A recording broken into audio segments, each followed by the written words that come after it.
Good morning, folks. Today is Monday. What? 25th, 26th, something like that. Today I'm going to tell the story about Cuz and the Ex-Lax.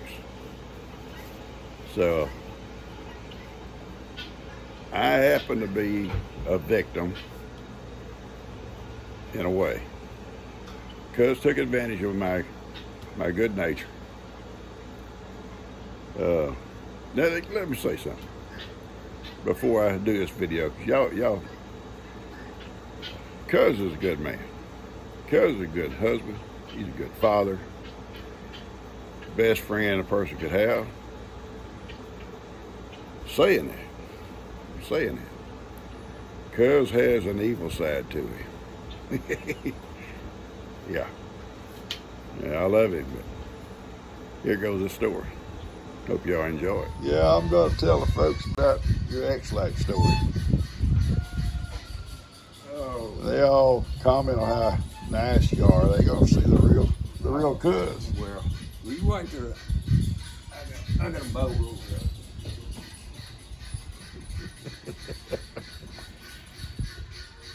I want y'all to get a good look at him. So when I tell that Ex-Lax story, you'll see the guy is guilty. Now, I was there. I was you might say a victim, although I wasn't the real victim. I was a co-conspirator, but after the fact's what would be my defense in court. Check his bowl out. Boy, it's a beautiful bowl. Wow, that's beautiful, dude. That's a piece of that old Elman from down there off the river. Look at that bowl.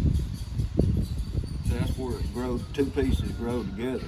Awesome. I had to fix it. I'm afraid it's gonna split on my leg because it's cracked all the way through. Yeah. That's beautiful. That's a pretty good chunk of wood, wasn't it? Yeah. I worked on that thing off and on for probably a month. Well, yeah, you had a lot of issues going on with your health, though, too. That is awesome. I turned it down till I got down. I turned a bunch more out, but I got down in here and it was cracked so that bad all the way through, and I was afraid of and started running that lathe about 1100 RPM. I was afraid that thing sling off or knock my head off if it split. Yeah. So I finally just put it down over and I got me take some cardboard and cut it out the shape of the bottom, put it in there on both sides, I hot glued it in there, and then I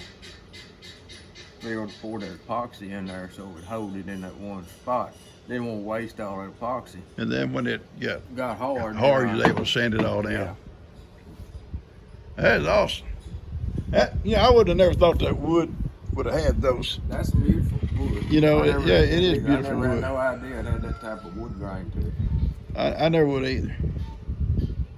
And it's hard. You talk about hard. Huh. Sometimes you look at these old bowls and it's like looking at a globe.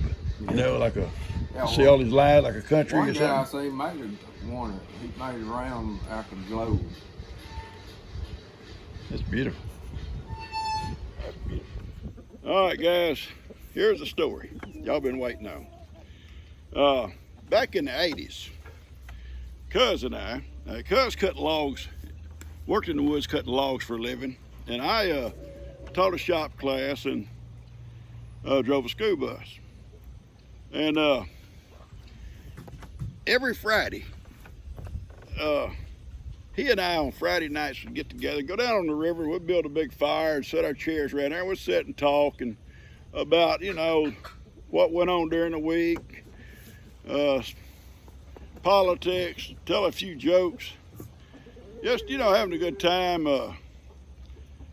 things about work and stuff like that, men talk, and just the two of us. And this went on for a good while, maybe even a year or so before others wanted to start coming with us. And started out, we had this friend named I'm not going to call his name. He worked at the hospital. I've told y'all about him before, about the wood and stuff like that. And he kind of a one-sided guy, one-sided. And but he started coming, and Kenny, cousin Kenny, started coming. So there was us four, and over the years, different ones would come. And we still do this stuff a lot. We still have rendezvous on Friday nights. Cuz don't get to come much since he's had his heart issues. But you know, everybody's come at one time or another. Lester's come. The superintendent I work for used to come all the time, and he can't no more because his wife has health issues, and he can't leave her house. Anyway, there's been 8 to 10 people there before on Friday nights. We've had everybody from school teachers to mechanics to Texas Rangers, constables, deputy sheriffs. We had them all there, and it's just a good time. Just a bunch of men sitting around. I guess all of them are married men, and get out of the house for a few hours, you know. But back in the beginning, you know, we still do this. We still grill links and stuff like that. But everybody would kind of say, okay, I'll bring this and I'll bring that, and come Friday night we'll grill some links or we'll make hamburgers or whatever. Well, back in those days, when it was just us four, we'd planned a hamburger supper and camp out. We had an old camp house, a good camp house.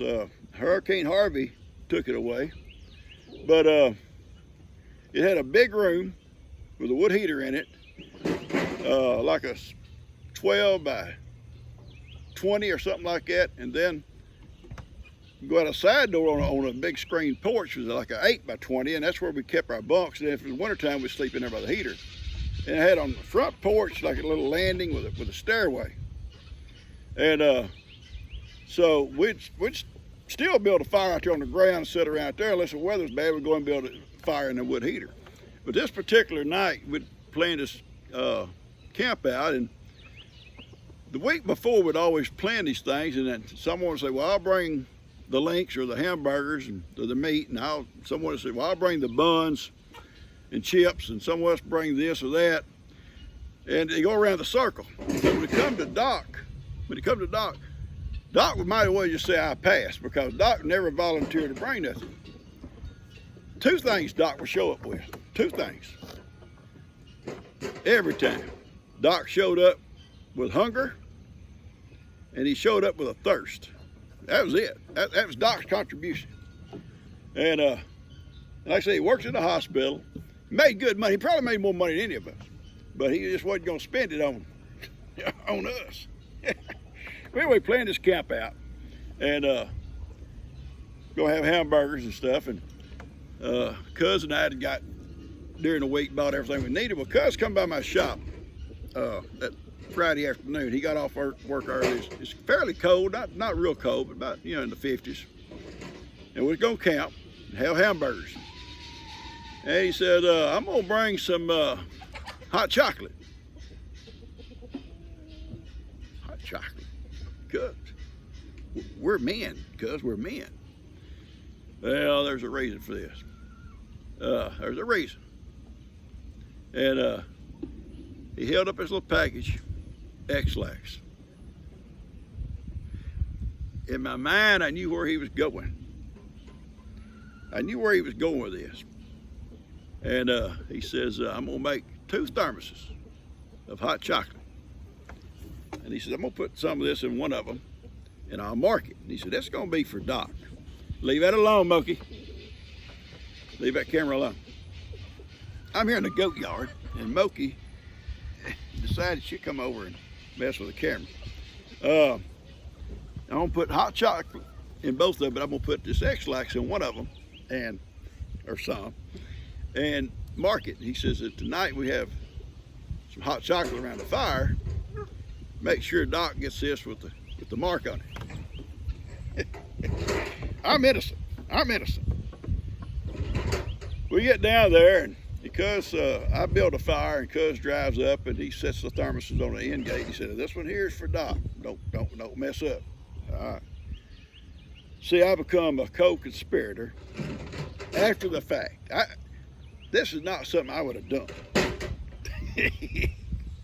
You know, the Phenomen story, that was when I was a kid. We're grown men now. We're grown men.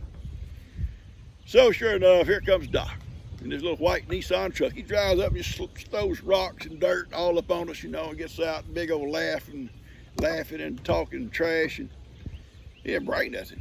Didn't bring nothing but himself and a thirst and a hunger.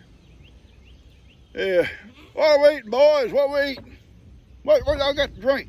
Cousin, hey, I got some hot chocolate. Okay. Doc said, I love hot chocolate.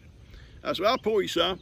So I got this big styrofoam cup, and I poured Doc's hot chocolate and handed it to him.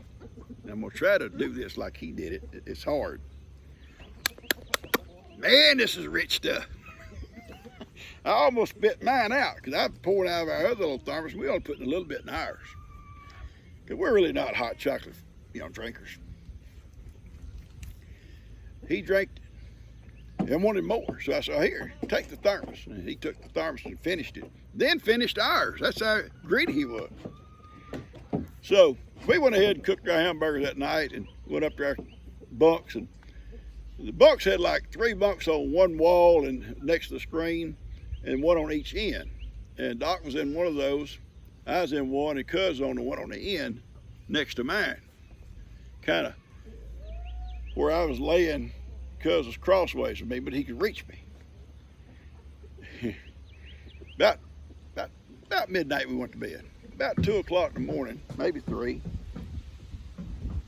All of a sudden, Cuz grabs me by the arm and he shakes my arm and says, "He's on the porch, he's on the porch."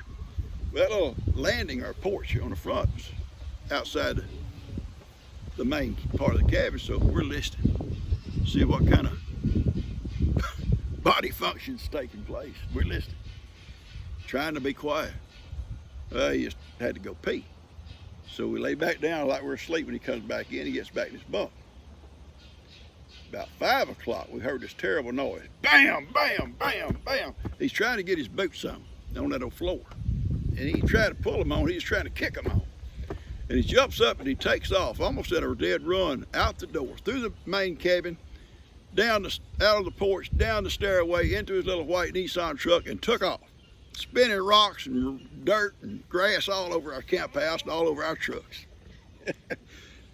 Cuz and I laid there like little kids, like little girls, giggling and laughing. And because we knew that stuff had finally taken effect. Little did I know, not innocent, that Cuz not only had put some in there, he had put a whole family pack in that thermos. Enough for a family. And when he told me that, well, I got a little bit worried for Doc, but then, it's too late. It's too late. And we lay there and giggled and talked about things, and every time we start to almost doze back off, one of us mentions what was going on with Doc, and we start laughing again. Finally, about 7 o'clock in the morning, we got up, made our coffee, and we figured he'd be back any time. He never come back. We made breakfast, eat our breakfast. And Doc never missed a meal. Now, Doc never missed a meal. And him not to come back for breakfast, something was terribly wrong. And sure enough, about 9:30, we load up all our stuff and we go home. And we come through the gate. You can see Doc's house down at the bottom of the hill. And his little white truck, little Nissan's parked out in the backyard. Hey, babies. Out in the backyard. Both doors open. And Cuz said, "Uh-oh, I bet he had an accident in that truck." I don't know, Cuz, I don't know. We sat there and talked about it for a little bit. And Cuz went home. I went on about my business, and all day long that little truck sat down there. I could see it. Doc never come out. It comes Sunday afternoon. Cuz comes over a lot on Sunday afternoons. We sat and talk. He drives up and he gets out and he's looking around. He says, "Have you seen Doc?" I said, "No. I hadn't saw him, and that little truck still sitting there with the doors open." He said, maybe we ought to call and check on him. We call. Turns out he meant for me to call. So I did. That's okay. Yeah, we probably should. But I said, hey, look, if he's bad sick, it's your fault. I had nothing to do with it. He said, yeah, you give it to him. I said, you mixed it. Hey, baby, you here to listen to the story too? You listen to the story. It's a good story. Hey, guys. And I'm getting surrounded here. They all want to hear the story. Everybody gathering up for the story. Anyway, I called him, and I'm going to try to sound exactly like he sounded. Phone rings. Hello. That's not how you normally talk. Say, hey, Doc, where you been, man? I'm sick. I said, what's wrong? What's wrong, dude? I've been on the pot for 2 days.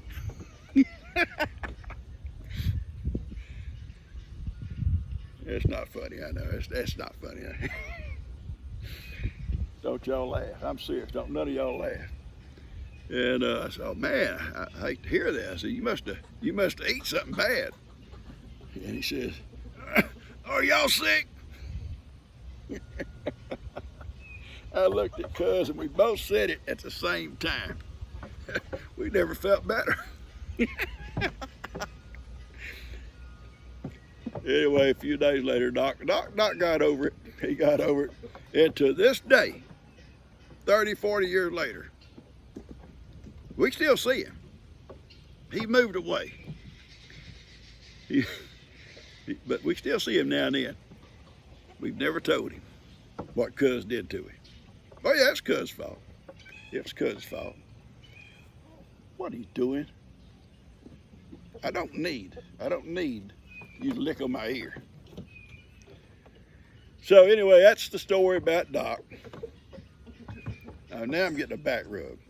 I'm gonna get a back rub here, I think.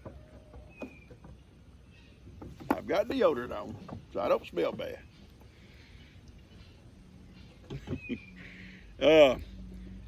Anyway, I'm gonna post this thing for you guys. And now, if you feel bad for Doc,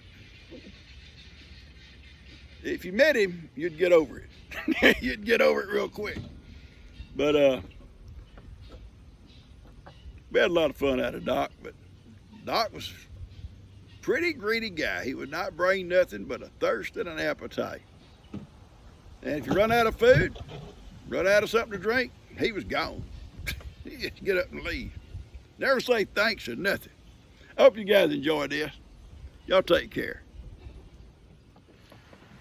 You know, I just now told the story, and all these guys showed up to listen to the story, and they're all laying around here. Tell us more, Pawpaw. Tell us more. Well, that story's probably enough for one day. And we had a lot of fun with Doc. Don't get me wrong, we didn't always treat him bad. We played tricks on him. He did us wrong at times, you know. But it was all in love. We always all got along great. You know, we've done a lot of things with Doc besides just those kind of things. We played paintball with Doc and his sons, and played football, sandlot football with them, and a lot of different things. And over the years, and cut wood. Yeah, right. Cut wood with him, and y'all have seen that story. Doc don't always share. He didn't always want to share right. It was always Doc first and everybody else second. Don't go to sleep. I'm telling a story. Don't you dare go to sleep when I'm telling stories. You hear me? Hey, you hear me? I'm talking to you. I think I put people to sleep. Little old Carly, I'd take her for a ride. She goes to sleep on me. I don't know what the deal is. Maybe I should make a bedtime story.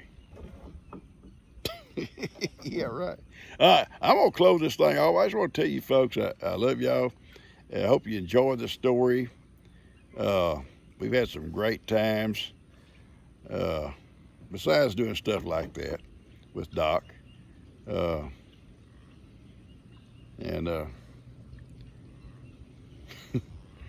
Yesterday Kenny was over too when Cuz come over, and you'll see Cuz in this video. And Kenny come a little bit later. I'd already put my camera away. I'd had him make a few comments about it. But Kenny's done some bad things to Doc. You know, I'm gonna tell you a little quick story. Add this to it. Just a little quick story about Cousin Kenny. Y'all know what Cousin Kenny's all about. We had a big fire one night, and like I say, Doc would always drive up late. Maybe I should say this for another story. Yeah, I think I will. It's a good story too. It's a good story too. I'm gonna cut this thing off and get this stuff out to you guys. I hope y'all enjoy it. Don't blame me, because my defense was if something would happen to Doc because of what Cuz did, my lawyer was going to present to the court that I was just a co-conspirator maybe, but after the fact. I didn't know. Kind of like that guy but I guess I'd be guilty though. Like the guy that drives a getaway car, no matter what they do, he's also guilty. I guess I'd have been the getaway guy. I may take a nap with these guys. I love you guys.